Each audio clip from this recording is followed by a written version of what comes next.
Hermano, no siempre esa libertad que tenemos nosotros de adorar a nuestro Dios la tuvieron los cristianos de todos los tiempos.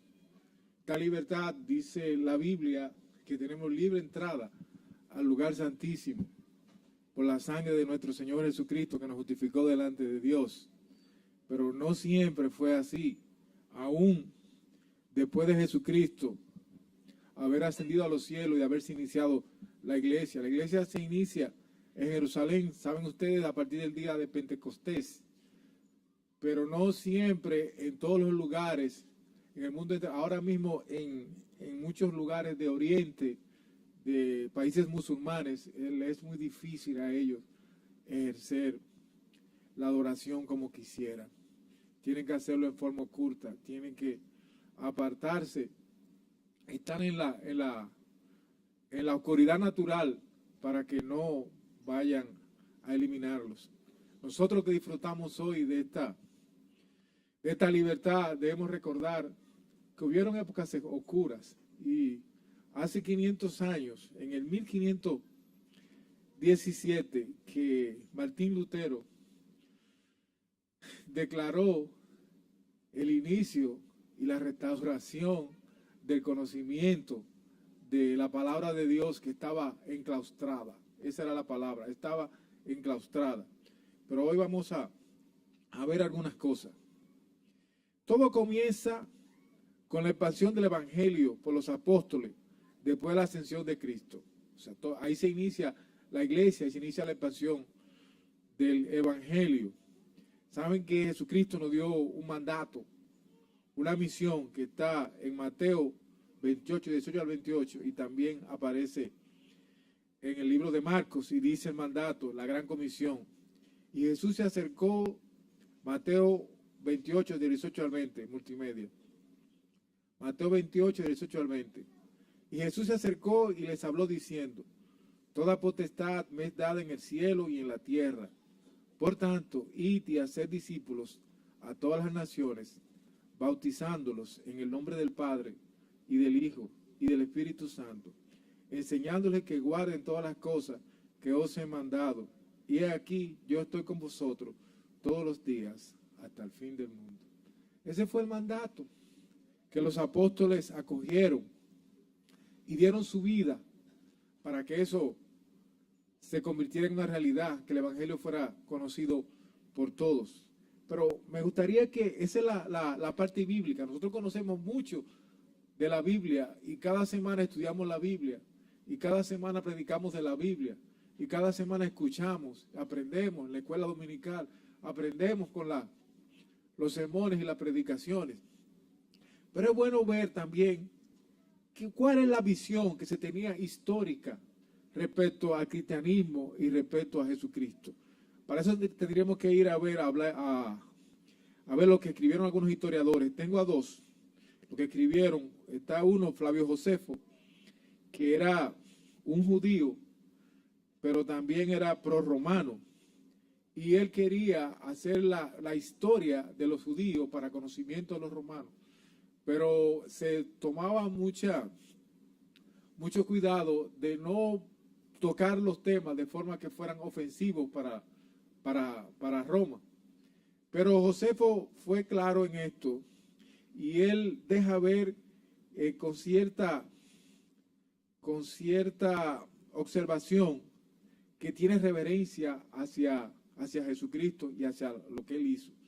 Pero no insiste mucho, no describe mucho, sino un solo párrafo. Dice Juan, el apóstol Juan, que si se fueran a escribir todas las obras de Jesucristo, no habrían libros en que pudieran recogerse.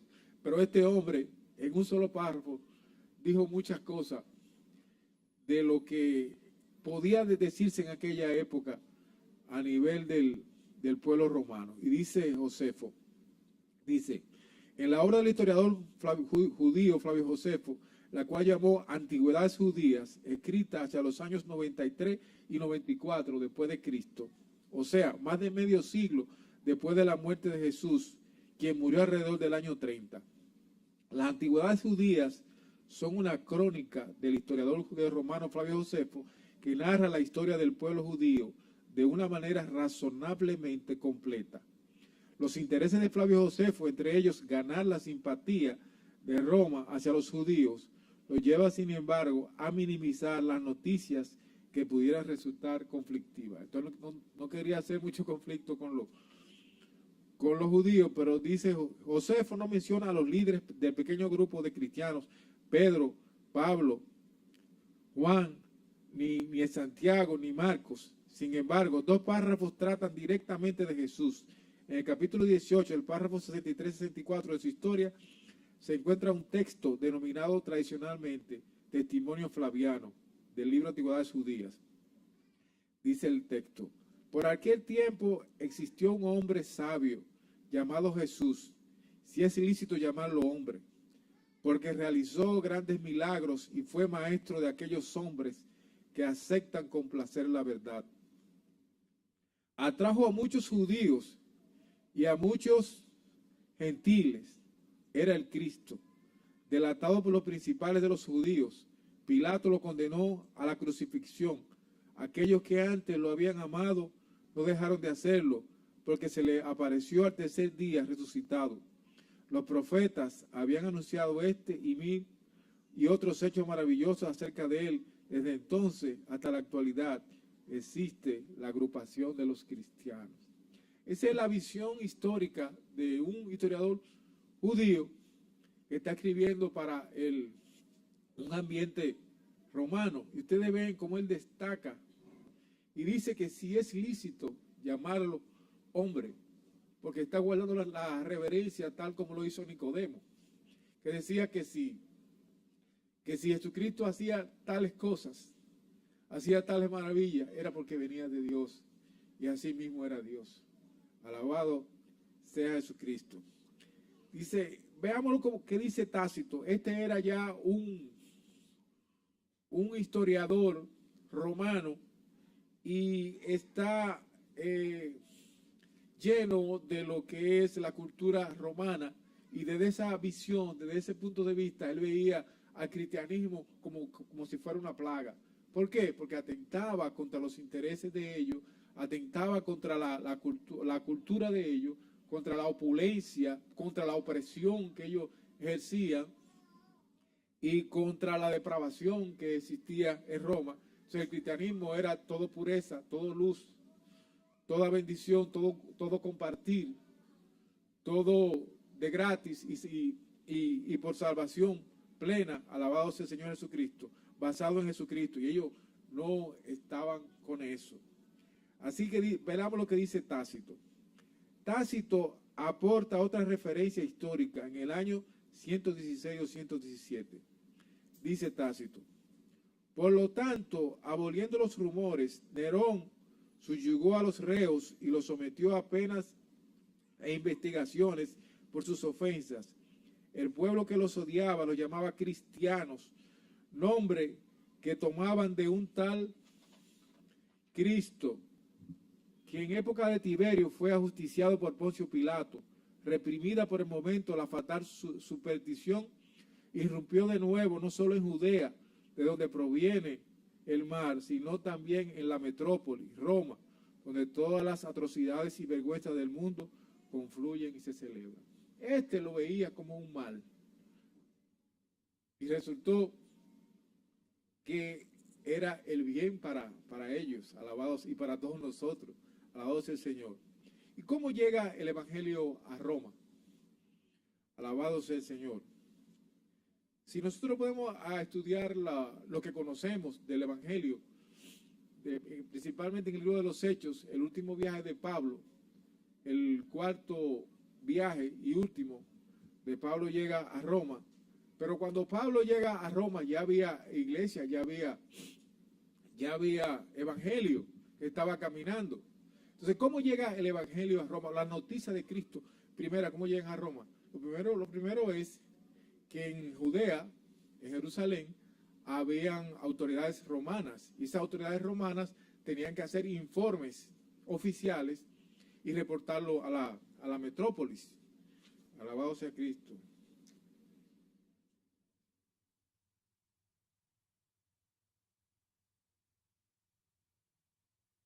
tenían que reportarlo, y esos informes oficiales serían las primeras noticias que llegarían a Roma desde de Judea, serían las noticias, pero se veía al cristianismo como un grupo de sediciosos.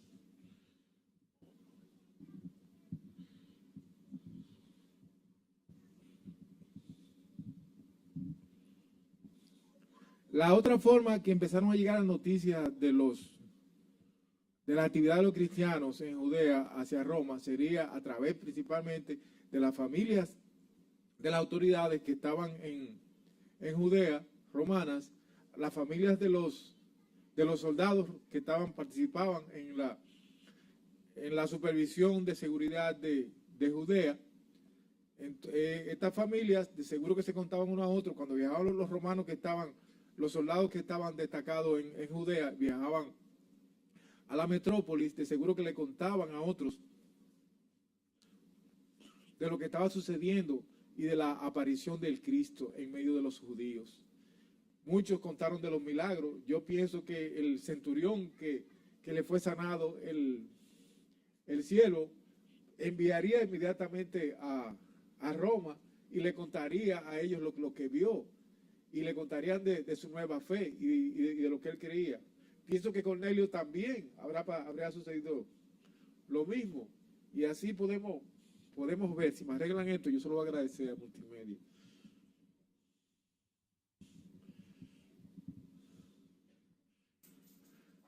De esa forma fue llegando el evangelio a Roma, y uno eran por noticias, por novedades, otro porque lo odiaban, y otro porque ya tenían fe. Pero los que tenían fe fueron creando una base, un grupo que ya existía cuando Pablo llegó. La carta de Pablo a la iglesia de Roma y su ministerio en Roma. A final del tercer viaje misionero, realizado entre los años 56 y 57, Pablo desde Corintio escribió su carta a la iglesia de Roma. El mensaje de Pablo se enfoca en la iglesia de Dios, la cual solo podemos alcanzar por la fe, no por ninguna obra, la salvación de Dios, sino que esto es don de Dios a través de la gracia dada en Jesucristo, quien murió por nosotros. Pablo confirma que todos somos pecadores y merecedores de la muerte eterna, pero por gracia somos salvos, por lo que el justo vivirá por la fe, y que la fe es por el oír, y por el oír la palabra de Dios. Esto escribió Pablo a los romanos desde cuando estaba en Corintio, antes de llegar, y le expresaba su deseo de ir hacia Roma y seguir allá la predicación, la expansión del evangelio, y el cual pretendía llegar hasta más allá, llegar hasta España. En la época del Imperio Romano, el Imperio Romano llegaba hasta Inglaterra, o sea, todas esas islas que estaban al norte de Europa también eran parte del Imperio Romano, y Pablo pretendía llenarlo todo. Alabado sea Cristo. La carta de Pablo fue una carta doctrinal de confirmación de la fe de los primeros creyentes de Roma y una preparación espiritual del pueblo de Dios antes de llegar a Roma. El plan de expansión del evangelio previsto por Pablo en cumplimiento del mandato de Cristo era predicar en Roma y llegar hasta España. Esto último no se confirma que pudiera realizarlo el apóstol en persona. El apóstol Pablo llegó a Roma entre los años 64 y 68 en su cuarto y último viaje. Después fue tomado preso y juzgado en Jerusalén, como se relata en el libro de los Hechos. Después de predicar el evangelio encarcelado, Pablo fue muerto violentamente por órdenes de Nerón, después de vivir 2 años en Roma, desde su cautiverio, y usando a hermanos que le servían en su ministerio, escribió 4 cartas allá en Roma, las cuales fueron la carta a los Efesios, la carta a los Filipenses, segunda de Timoteo y la de Filimón. La cautividad de Pablo en Roma se considera un hecho fidedigno. Habría tenido una duración de 2 años, tiempo que el apóstol no vivió encarcelado, sino que en custodia en su casa recibía y le predicaba a los que visitaban. La gloria sea de Dios. Según indica la tradición cristiana, la actividad evangelística de Pablo enojó a las autoridades del imperio y decidieron ejecutarlo para callarlo. Pero esto encendió más la fe y es Pedro quien continúa la obra de liderazgo de Pablo. Y Pedro también sucumbe y la obra la sigue Marcos. La iglesia es perseguida y tiene que reunirse escondido en catacumbas o en cuevas subterráneas. Las reuniones se convocaban en secreto y usando contraseñas como la de la imagen del pescado que identificaba a la iglesia secreta. La historia de esa contraseña es muy interesante porque la usaban para identificarse un cristiano con otro. Ustedes saben que el famoso pescado de identificación de la iglesia cuando se ocultaba en Roma era una forma que tenía que ver con un arco arriba y otro arco abajo, se juntaban y forma como un pescado. Ustedes ven que a veces lo usan como referencia en los automóviles para identificar a los cristianos. Entonces ellos se identificaban, por ejemplo, si alguien, tú veías a alguien que tú creías que era cristiano y sentías alguna afinidad.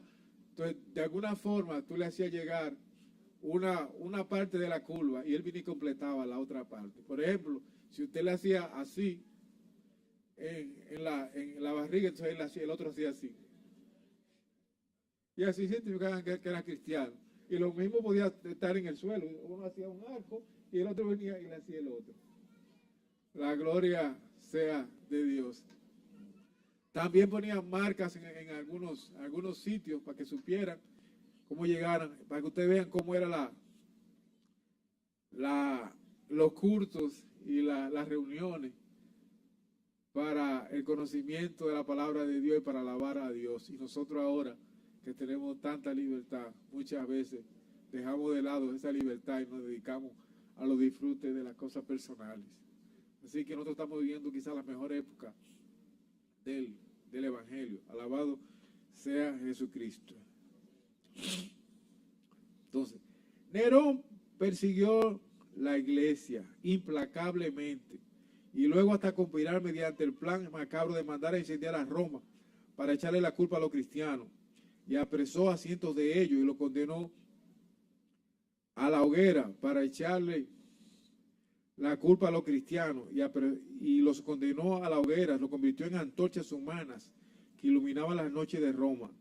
La persecución de Nerón fue en los años 64-68. Esta fue una de las más conocidas e implacables y quizá la más temprana de la orinada en contra de los cristianos en Roma.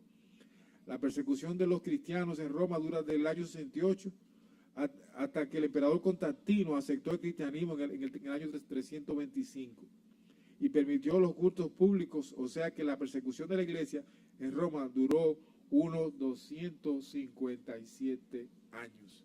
Imagínense, 257 años tuvieron los cristianos ocultos, escondiéndose para mantener la palabra viva.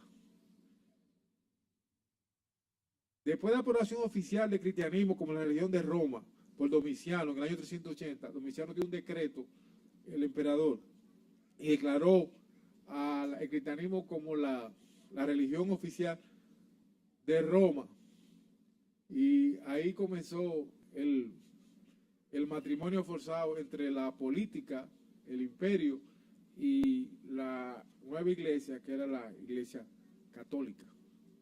No me gusta hablar mucho de la iglesia católica, pero por el tema histórico tengo que enfocarlo en su realidad, en su verdadero contexto. La mayoría de nosotros venimos de ahí, pero hay una realidad, que la iglesia cae entonces en un periodo de oscuridad, de enclaustramiento, donde había una curia, había un papado que lo dirigía todo y era lo que tenía la palabra de Dios. La Biblia en esa época era manuscrita. Había una versión que se llamaba la Vulgata en latín, era manuscrita, y eso nada más lo tenían los obispos, los curas. Quizás había una Biblia por región y así. Y la palabra de Dios era lo que decía el cura. Ahora, para nosotros leer la palabra de Dios, tenemos que esperar que ustedes hacemos como los de Berea, como ya hemos estado diciendo varias veces desde este púlpito. que ustedes primero constaten lo que va a decir el predicador. ¿Dónde está eso en la Biblia? Se lo presentan en la pantalla, pero antes no era así. Es más, yo todavía voy a algunas iglesias católicas por asuntos de protocolo, ya sea que se murió un familiar, que he tenido que ir a actividades oficiales también de la iglesia católica, y siempre me fijo que ellos leen de la Biblia un texto y no dicen en qué texto están leyendo. No sé si ustedes se habrán fijado en eso. ¿Se habrán fijado en eso? Ellos dicen, palabra de Dios, te alabamos Señor, y leen, y dijo, y Jesucristo fue, y hizo esto, y hizo lo otro, y no dicen en qué texto están leyendo. Como nosotros, como yo y todos y muchos de ustedes saben el contexto en que están hablando, inmediatamente podemos identificarlo, pero la mayoría no. O sea, a veces yo tengo una persona al lado y le digo, eso está en el Salmo tal. Eso es el Salmo 40. Ese es el Salmo 145 que lo cantamos, que me lo sé de memoria. La gloria sea de Dios.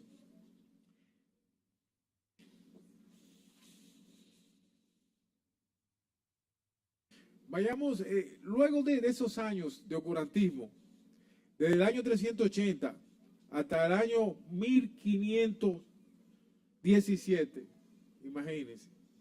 De 380 a 1517 son casi un siglo y un tercio. Ese tiempo duró la palabra de Dios enclaustrada en medio de la iglesia católica.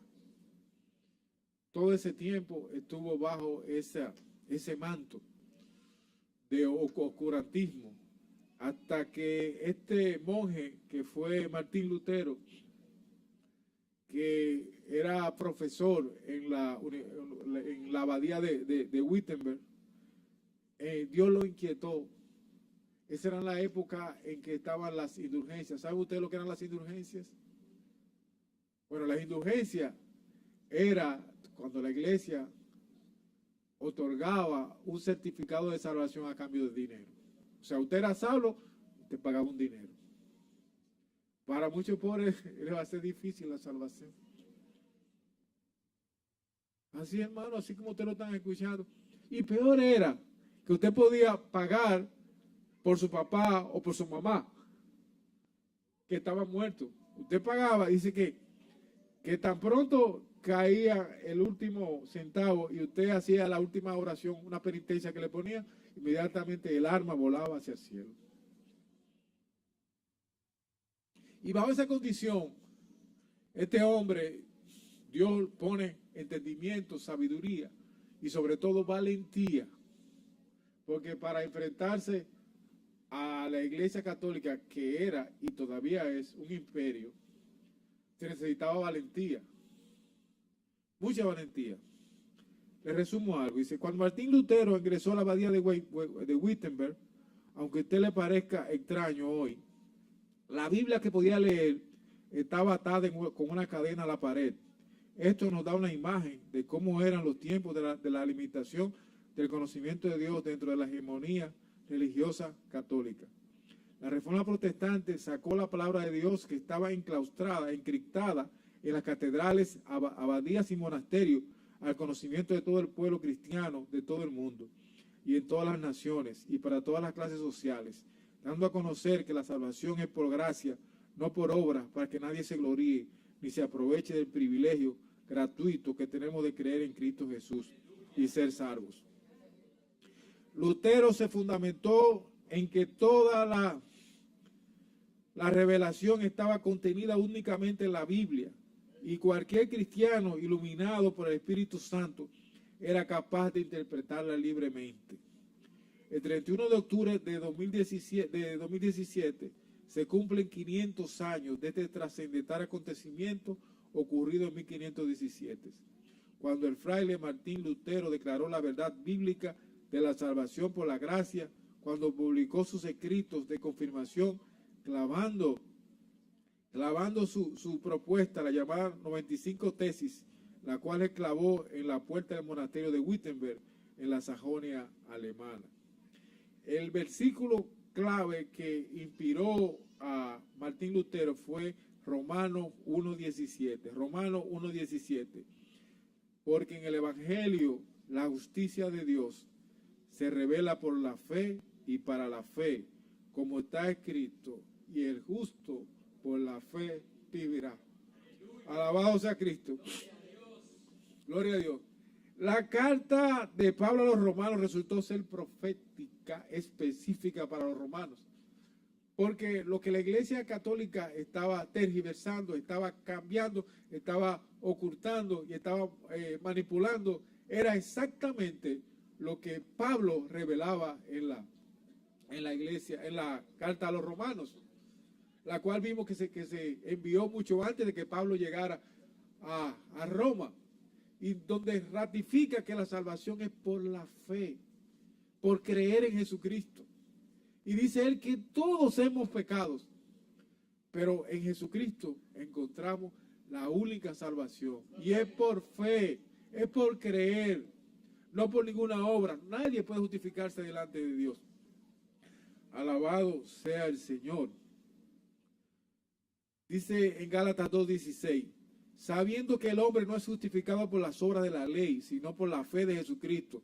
Nosotros también hemos creído en Jesucristo para ser justificados por la fe de Cristo y no por las obras de la ley, por cuanto por las obras de la ley nadie será justificado. Alabado sea el Señor. Y en Efesios 2, del 8 al 10, dice, porque por gracia sois salvos por medio de la fe. Y esto no de nosotros, puede ser don de Dios, no por obras, para que nadie se gloríe, porque somos hechura suya, creados en Cristo, para buenas obras, las cuales Dios preparó de antemano para que anduviéramos en ellas. Alabado sea Jesucristo. Dios es un Dios de poder y tiene todo programado, todo organizado y todo a su tiempo. Alabado sea Jesucristo. Concomitantemente con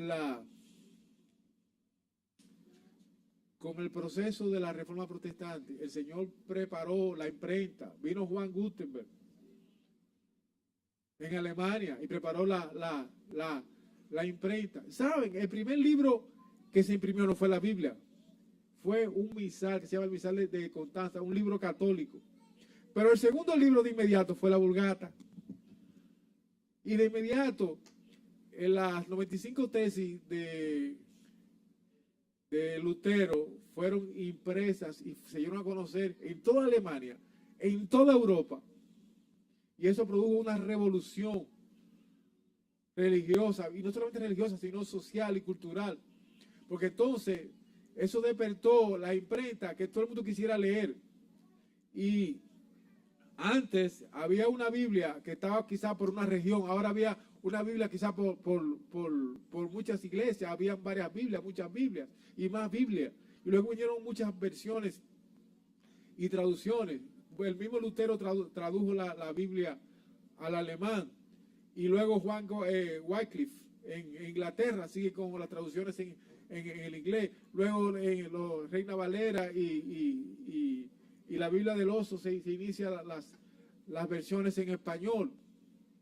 Y luego se hace una expansión del Evangelio y los aspectos culturales. La gente tiene un deseo de aprender a leer y de aprender a escribir para leer la Biblia. Y la Biblia se lee en todo tiempo y en todas las casas. Alabado sea el Señor Jesucristo. A nosotros aquí en República Dominicana, ¿cómo nos afecta o cómo nos influenció la Reforma Protestante? Fíjense, el Evangelio sale puro y perfecto, como Jesucristo lo dejó de Jerusalén. Pero llega a Roma y en Roma se distorsiona. Distorsionado llega a España y de España nos llega a nosotros aquí. Y el Evangelio que conocemos es el Evangelio de la Iglesia Católica. Entonces, en la parte norte y al oeste del país, en la zona norte de lo que sería hoy Haití, habían unos asentamientos de los españoles en aquella época de la colonia, y vinieron unos comerciantes que eran holandeses y franceses en esa zona, cuando te cambiaban los productos y ellos traían mercancías y compraban productos aquí, de los locales y comida. Entonces, ellos trajeron algunas Biblias protestantes y parece que en latín, y empezaron a dejar esas Biblias y empezaron a predicarse. Y cuando las autoridades, en esa época el gobernador era Osorio, se dieron cuenta de lo que estaba sucediendo en la penetración del protestantismo, de una vez cortaron e hicieron las devastaciones de Osorio, y muchas de esas poblaciones que estaban en esa zona la limpiaron y la trajeron para acá y dejaron ese territorio limpio. Entonces los franceses poco a poco se metieron, se quedaron con la parte occidental de la isla, se quedaron con ese y se fundó lo que es el Estado, lo que es hoy Haití. Ya ustedes ven la consecuencia que tuvo eso, esas situaciones. Entonces, por otro lado, tenemos la otra ruta, la ruta del Evangelio. Alabado sea Jesucristo, del Evangelio puro o del Evangelio reformado en la Reforma, según está en la Biblia. Ese viene desde Jerusalén, sale, está a Roma, pero de Roma pasa a Alemania. De Alemania se produce la Reforma protestante, de ahí pasa a Inglaterra, de Inglaterra pasa a los Estados Unidos, de los Estados Unidos viene a Puerto Rico, que era colonia ya americana, y de Puerto Rico en el 1911 vino a hacer una exploración de misionera, una iglesia de Puerto Rico, y en 1922 se funda la primera iglesia evangélica en la República Dominicana y se hace en San Pedro de Macorís, 1922. O sea que en el 2022 se cumplen 100 años que se fundó la primera iglesia en la República Dominicana evangélica. Ya ustedes ven la importancia que tiene esto para nosotros. Y fíjense, Dios ha tenido misericordia de nosotros y nosotros somos privilegiados. Diga, yo soy un privilegiado.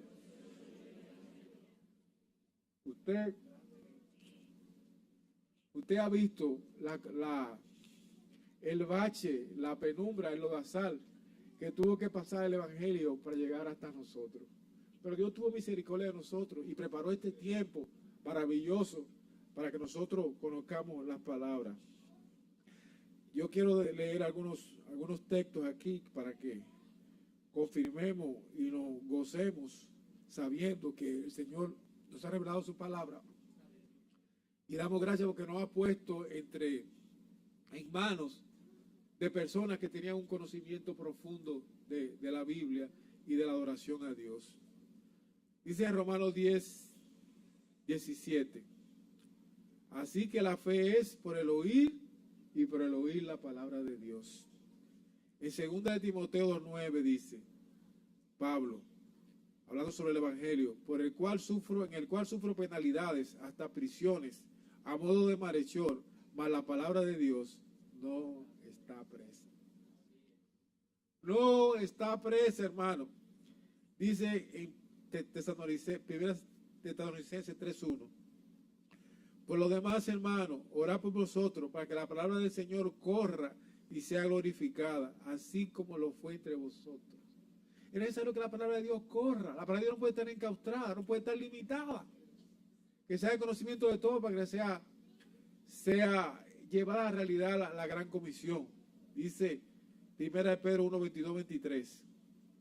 Habiendo purificado vuestras almas por la obediencia a la verdad mediante el Espíritu, para el amor fraternal no fingido, amaos unos a otros entrañablemente de corazón puro, siendo renacidos no de simientes corruptibles, sino de incorruptible, por la palabra de Dios que vive y permanece para siempre. Alabado sea Jesucristo. Vive y permanece para siempre. Hermano, no hay forma de que la palabra de Dios pueda ser limitada. Sí, porque el cielo y la tierra pasará, mas su palabra no pasará. Dice en Hebreos 4:12.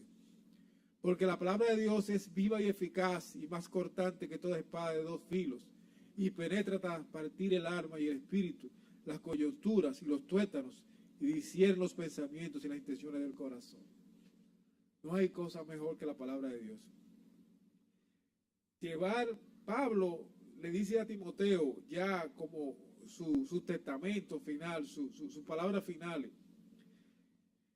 que se lo dice desde Roma, porque Pablo sabía que esa era su última etapa, su última estación, y que llevar el evangelio hasta Roma y más allá fue su gran meta. Pablo dice a Timoteo, segunda de Timoteo 4, del 6 al 8. Segunda de Timoteo 4, del 6 al 8. Porque yo ya estoy para ser sacrificado, y el tiempo de mi partida está cercano. He peleado la buena batalla, he acabado la carrera, he guardado la fe. Por lo demás, me está guardada la corona de justicia, la cual me dará el Señor, juez justo, en aquel día. Y no solo a mí, sino también a todos los que aman su venida. Alabado sea Jesucristo. El Señor le bendiga.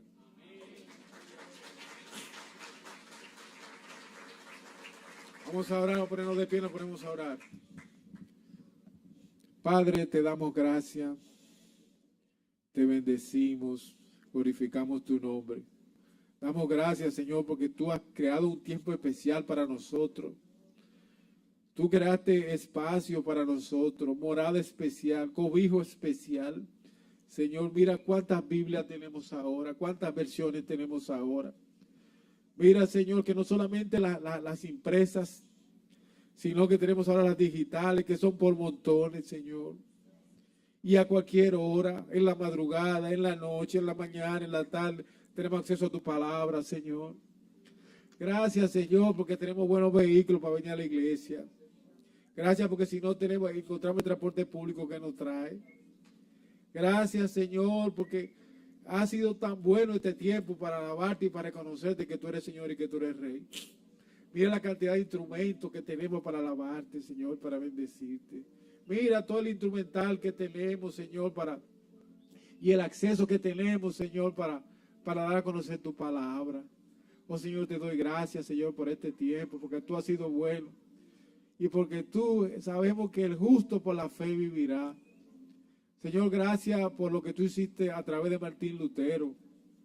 Gracias por la valentía que pusiste en su corazón, Señor, porque pudo enfrentar esa situación tan difícil de oscurantismo de esa época, Señor, y enfrentarse con su vida, Señor. Gracias porque tú has tenido misericordia de nosotros y nos has puesto en este lugar para tu gloria y para tu honra. Gracias, Señor. Te alabamos y te bendecimos en el nombre de Jesús.